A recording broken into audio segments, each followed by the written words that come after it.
Of class 10th। कल मैंने part 2 शुरू किया था अम्ल, क्षारक एवं लवण के बारे में, जिसमें मैंने बताया था कि यौगिकों को उनके रासायनिक गुणधर्मों के आधार पर 3 ग्रुप्स में बांटा गया है, अम्ल, क्षारक और लवण। और इन सब के परीक्षण के लिए जिन पदार्थों का उपयोग किया जाता है, सबसे पहला है प्राकृतिक सूचक। सूचक वे पदार्थ होते हैं जिनसे हम यौगिकों के गुणधर्मों को अम्ल और क्षारकों के आधार पर परीक्षण करते हैं। और सूचक 2 प्रकार के होते हैं, प्राकृतिक और संश्लेषित। प्राकृतिक सूचक वे होते हैं जो हमें प्रकृति में प्रदत्त होते हैं।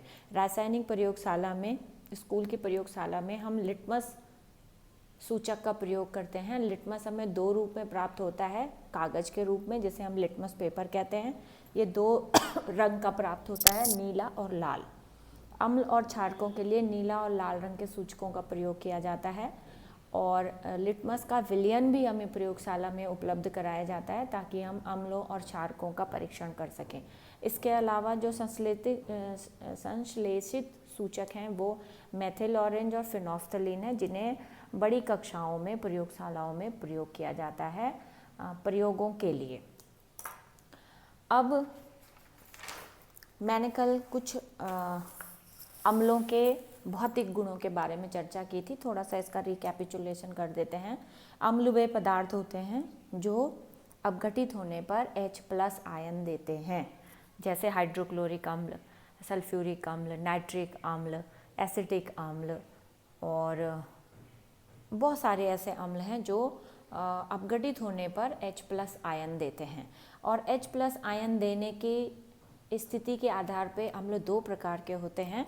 फर्स्ट है प्रबल अम्ल। प्रबल यानी कि तेज, वे अम्ल जो अपघटित होने पर बहुत अधिक H+ हाइड्रोनियम आयन, H+ का मतलब होता है हाइड्रोनियम आयन देते हैं, वे प्रबल अम्ल होते हैं। ये बहुत तीक्ष्ण होते हैं, ज्वलनशील होते हैं, संक्षारक होते हैं, किसी भी वस्तु को जलाने में सक्षम होते हैं।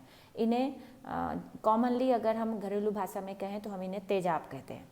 दूसरे अम्ल वे होते हैं जो अपघटित होने पर बहुत कम हाइड्रोनियम आयन देते हैं, उन्हें दुर्बल अम्ल कहा जाता है। ज़्यादातर ये उन पदार्थों में पाया जाता है जिन्हें हम रसोई घर में प्रयोग करते हैं या जिन्हें हम खाने के रूप में प्रयोग करते हैं, जैसे इमली, अंगूर, टमाटर, सिरका, गन्ना, दही, मट्ठा, छाछ या पेप्सी, कोका कोला, इन सब चीज़ों में कोई ना कोई अम्ल पाया जाता है।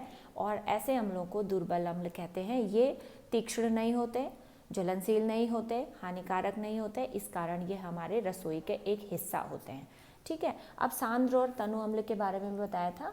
सांद्र अम्ल वे होते हैं जो अम्लों के का असली रूप होता है, ओरिजिनल फॉर्म होता है, इसमें कोई मिलावट नहीं होती है, और ये अत्यधिक तीक्ष्ण होते हैं, ज्वलनशील होते हैं। जबकि तनु अम्ल का मतलब है जिसमें पानी की मात्रा ज़्यादा होती है, जिसको पानी मिलाकर पतला किया जाता है, जिसकी ज्वलनशीलता को कम किया जाता है। तो ज़्यादातर तनु अम्लों को हम प्रयोगशालाओं में रखते हैं ताकि कोई इमरजेंसी होने पर, कोई भी एक्सीडेंट होने पर जलने वलने की घटना कम से कम नुकसान हो, इसलिए तनु अम्लों का प्रयोग ज़्यादा किया जाता है। सांद्र अम्लों का प्रयोग ज़्यादातर जनरेटर और ट्रांसफार्मर, बैटरी, इन सब में किया जाता है।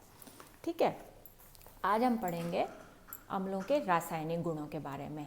अम्लों के वे गुण जिनको हम उनके अन्य पदार्थों के साथ कैसे कैसे वो अभिक्रिया करते हैं और कौन से उनके यूनिक गुण हैं, उसका अध्ययन करेंगे। ये 5-6 गुण हैं। सबसे पहले मैंने इसको सरलतम रूप से बनाने के लिए इस तरीके से कर दिया है। सबसे पहला गुण है, अम्ल जब किसी धातु के साथ अभिक्रिया करते हैं तो लवण बनाते हैं और हाइड्रोजन गैस बाहर निकलती है। ये इसका प्रमुख गुण है कि जब भी कोई भी अम्ल किसी भी धातु के साथ क्रिया करती है तो वो लवण, उस धातु का लवण बनाती है और हाइड्रोजन गैस मुक्त करती है। जैसे कुछ उदाहरण हैं, जैसे HCl जब जिंक धातु के साथ जब हाइड्रोक्लोरिक अम्ल की अभिक्रिया होती है तो जिंक क्लोराइड बनता है, ये इसका लवण बन गया और हाइड्रोजन गैस मुक्त हो गई। ये रासायनिक अभिक्रिया वाले पाठ में पढ़ाया था। जब ऊपर की तरफ तीर का निशान होता है, इसका मतलब है ये गैस है। दूसरा उदाहरण है, जब सल्फ्यूरिक अम्ल के साथ जिंक की अभिक्रिया होती है तो जिंक सल्फेट नामक लवण बनता है और हाइड्रोजन गैस मुक्त होती है। ये सॉलिड है, सॉलिड अवस्था है। ठीक है, अवस्था नहीं लिखी मैंने, जबकि लिखनी चाहिए थी। दूसरा गुण है, तो हमने देखा कि जब भी कोई अम्ल किसी धातु के साथ रिएक्शन करता है तो वो लवण और हाइड्रोजन गैस को मुक्त करता है। दूसरा है इसका रासायनिक गुण कि अम्ल किसी भी धातु के कार्बोनेट के साथ, अच्छा धातु कार्बोनेट क्या होते हैं, जब कोई धातु किसी कार्बोनेट के साथ, कार्बन के साथ रिएक्शन करता है तो उसके धातु कार्बोनेट बनते हैं। ठीक है, तो अम्ल जब किसी भी धातु कार्बोनेटों के साथ रिएक्शन करता है, रासायनिक अभिक्रिया करता है तो लवण बनता है और कार्बन डाइऑक्साइड गैस के साथ पानी बनता है। दूसरा गुण है कि अम्ल धातु कार्बोनेटों के साथ क्रिया करके लवण, जल और कार्बन डाइऑक्साइड गैस को मुक्त करते हैं। जैसे उदाहरण Na2CO3, इसको कैसे पढ़ेंगे, सोडियम कार्बोनेट। जब सोडियम कार्बोनेट के साथ हाइड्रोक्लोरिक अम्ल की अभिक्रिया हो रही है तो ये बनता है सोडियम क्लोराइड का लवण बनता है, कार्बन डाइऑक्साइड गैस निकलती है और पानी बनता है। दूसरा उदाहरण है जब सोडियम हाइड्रोजन कार्बोनेट जब HCl के साथ यानी हाइड्रोक्लोरिक अम्ल के साथ रिएक्शन करता है तो लवण बनता है NaCl, कार्बन डाइऑक्साइड गैस निकलती है और पानी बनता है। तो दूसरा लक्षण है कि अम्ल जब धातु कार्बोनेटों के साथ रिएक्शन करता है तो लवण, जल और कार्बन डाइऑक्साइड गैस मुक्त होती है। तीसरा गुण है कि अम्ल जब क्षारकों के साथ अभिक्रिया करते हैं तो लवण और जल बनाते हैं। ये बहुत इंपॉर्टेंट अभिक्रिया है, किसी न किसी रूप में परीक्षा में आती है। ये क्षारकों का भी गुण है इसको हम आगे पढ़ेंगे। तो तीसरा और बहुत महत्वपूर्ण लक्षण है रासायनिक अभिक्रिया का अम्लों और क्षारकों दोनों का कि जब अम्ल और क्षारक आपस में अभिक्रिया करते हैं तो ये लवण और जल बनाते हैं। इस अभिक्रिया को उदासीनीकरण भी कहते हैं, न्यूट्रलाइजेशन कहते हैं। न्यूट्रलाइजेशन का मतलब ये एक दूसरे के अम्ल क्षारक के गुण को न्यूट्रलाइज कर देता है, क्षारक अम्ल के गुण को न्यूट्रलाइज कर देता है। अम्ल का गुण होता है H+ आयन देना, क्षारक का गुण होता है OH- आयन देना। तो ये दोनों एक दूसरे को न्यूट्रलाइज करते हैं और जल बना देते हैं, H2O बन जाता है और इन दोनों का जो बेस होता है वो लवण बना देते हैं। जैसे इसके उदाहरण देखेंगे, जब हाइड्रोक्लोरिक अम्ल सोडियम हाइड्रोक्साइड, ये क्षारक है, जब हाइड्रोक्लोरिक अम्ल सोडियम हाइड्रोक्साइड के साथ अभिक्रिया करता है तो सोडियम क्लोराइड बनता है और पानी बनता है।